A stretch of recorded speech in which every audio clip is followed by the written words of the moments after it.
السلام عليكم ورحمة الله حبايبي، عاملين ايه؟ يا رب يكونوا بخير. النهارده بقى عند الروتين كده بادئ على طول من الغدا، دخلت معاكم المطبخ على طول كده. طبعا ما كنتش عارفه انا هعمل ايه، ففتحت كده الفريزر عندي، لقيت عندي الديك الرومي ده بقاله كتير كان في التلاجة، فقلت ايه لا اطلعه بقى ايه اعمله، عشان خاطر ما بحبش اركن اللحوم او الطيور كتير في التلاجة. هو تقريبا من رمضان كده كان موجود، فانا كنت ناسيه بصراحه في التلاجة. بس حبيت بقى ايه، كان كمان النهارده كان عاشوره، هو الفيديو متاخر شويه معلش، بس كان النهارده عاشوره، فقلت بقى بما ان النهارده موسم وكده يلا نعمله، ونعمل جنبيه ايه شويه محشي. كنت جايباها، كنت نزلت قبلها بيوم وكنت لقيت في السوق يعني كان المحشي والبتنجان والفلفل حلوين، فقلت اجيبهم واخليهم في التلاجة مش هيخسروا اي يوم ايه هعملهم. عارفين الجو حر دلوقتي والواحد ما بينزلش السوق كتير بالذات بالنهار عشان خاطر درجة الحرارة العالية وكده. فاستعنا على الشقة بالله كده، انا كنت الديك الرومي ده غسلاه ومنضفاه ونقعاه وكنت شايلاه في الفريزر، قلت في اي وقت كده ايه يبقى جاهز ان هو ايه يطلع يتعمل، او انا كنت هعمله يعني بس ما حصلش نصيب في الوقت ده ان انا اعمله، فرحت حاطاه تاني بعد ما نضفته في الفريزر. بس انا عملت ايه تاني، شطفته شطفه حلوه كده، ورحت ما عامله له قطعت بصل وعليه ملح وفلفل اسود وحشيته كله كده من فوق لتحت وكله من الجناب، ورحت حطاه ياخد الصدمه زي ما انتم شايفين كده، هحمره من كل الجوانب في حته ايه سمنه. بعد كده هسيب الميه تغلي على البوتاجاز واحط لها الورق اللورا والمنكهات يعني بتاعت الشوربه عامه. وبعد كده حطيته في قلب الشوربه يستوي. في ممكن طريقه تاني، في ناس بتدخله الفرن وتحط معاه خضار وكده وتغطي عليه ويقعد بقى يستوي براحته في الفرن، بس انا بصراحه مش عارفه اذا كنت هبقى ضامنه ان الموضوع اللحم بتاعها يستوي كله ولا لا.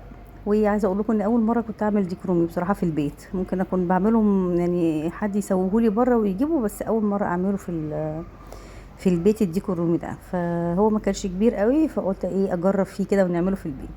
بس بعد ما خد كده التشويحه الحلوه دي من الجوانب كلها، نزلت في الحله كده بيه وسبته بقى ايه مع نفسه، كان حتى الحله صغيره عليه، بس قلت ايه يا رب تستوي، بس الحمد لله استوى وبقى جميل وزي الفل.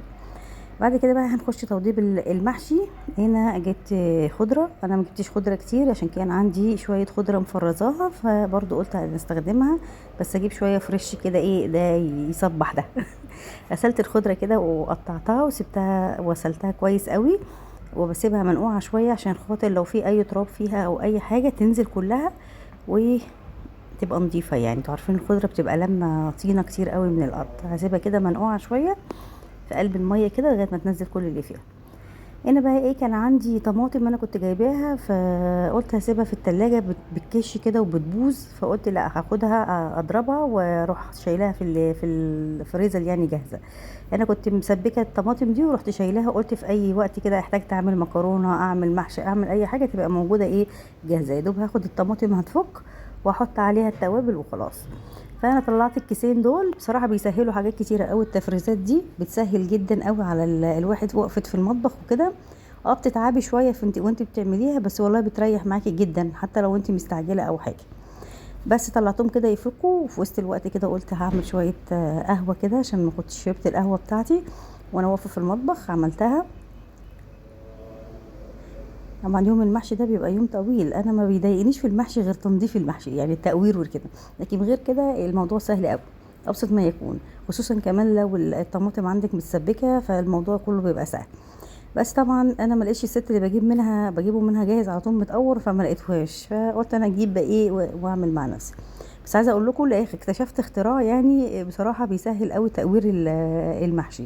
عارفين المقشره بتاعت البطاطس دي اللي عامله زي المقوار، مش المقوار الرفيع، والله فعلا انجزت معايا البتنجان كله، هي من اول مره كده بعمل كانت بتنضف لي البتنجان. فجميله قوي يا جماعه للناس اللي هي زي حالاتي كده ما بتحبش ايه، ما بتحبش التقوير بتاع المحشي. بس والكوسه بقى استخدمت لها المقوار اللي هو الرفيع ده عشان خاطر الكوسه مش هتستحمل المقوار العريض ده، اللي هي المقشره العريضه دي. بس فخلصت التقوير بقى. طبعا قطعت مرحله التقوير دي عشان خاطر ايه الفيديو ما يطولش علينا. كان الفيديو ده انا كنت سايباه بصراحه باصواتهم، كنت بسجل الصوت على طول، بس لقيت الصوت مش واضح قوي، كان صوتي مش واضح قوي مع الطبخ والتشطشت الحاجه وكده، فما كانش الصوت واضح. انا كنت حابه اسيب لكم الروتين كده بالصوت الطبيعي بتاعي يعني. بس كده هنقور بقى، وبعد كده ايه نشوف هنعمل ايه. طبعا انا سبت الديك الرومي على النار لغايه ما يستوي، يعني اثناء ما هو بصوا يعني هو يا دوب فتره ما هو خد سواه على النار كنت انا مخلصه الايه التقوير. هنا بقى كنت خلصت التقوير المحشي وكده، فقلت لا هغسل بقى الرخامه عشان خاطر الحاجات اللي كانت بتنزل من البتنجان وكده كانت مبهدله ايه الرخامه.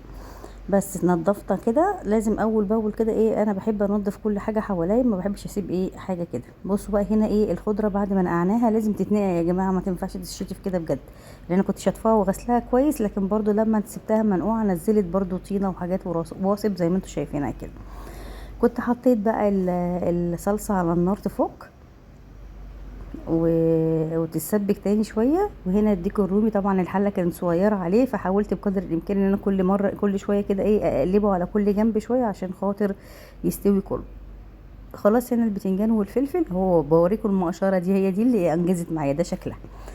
خلصت التقوير كله اهو، كله زي الفل اهو، اللي بصراحه انجزت معايا فعلا، ما خدتش وقت، اول مره ما اخدش وقت في تقوير المحشي كده او تنظيفه. هنا بقى خلصت الديك الرومي بسم الله ما شاء الله استوى من كل الجوانب. طلعته بقى في صينيه كده عشان هندخله الفرن، وكمان الطماطم عندي اتسبكت. ده هنا ايه البقدونس اهو اللي انا والخضره اللي انا كنت مفرزاها بتفضل خضرة زي ما هي، بس هتستخدميها بس في ايه في محاشي في ممبار في حاجات كده اللي هي في الطبيخ، لكن طبعا مش هتنفع معاكي في سلطات او حاجه عشان هتبقى عامله زي فيها ميه كده. حشيت المحشي بقى وسقيته كده بالشوربه وسبته على النار يستوي يكمل سواه. وفي الوقت ده هكون بقى عامله كده خلطه عشان خاطر ادخل الديك الرومي يتحمر هو كمان. هنا حطيت معلقتين صلصه وشويه زيت وشويه ملح وفلفل اسود، وكمان التركه الحلوه نسيت اصورها لكم، حطيت شويه معلقه عسل اسود. معلقه العسل الاسود دي هتديكوا اللون الجميل اللي انتوا هتشوفوه دلوقتي في الديك الرومي او في اي حاجه انتوا عايزين تحمروه. هنا كده دهنته كله ودخلته الفرن تحت الشوايه اهو زي ما انتوا شايفين كده، بقيت اقلبه على كل جنب شويه. بصوا اللون الحلو، بصوا جماله، ولا اكنك جايباه من بره يا ست الكل.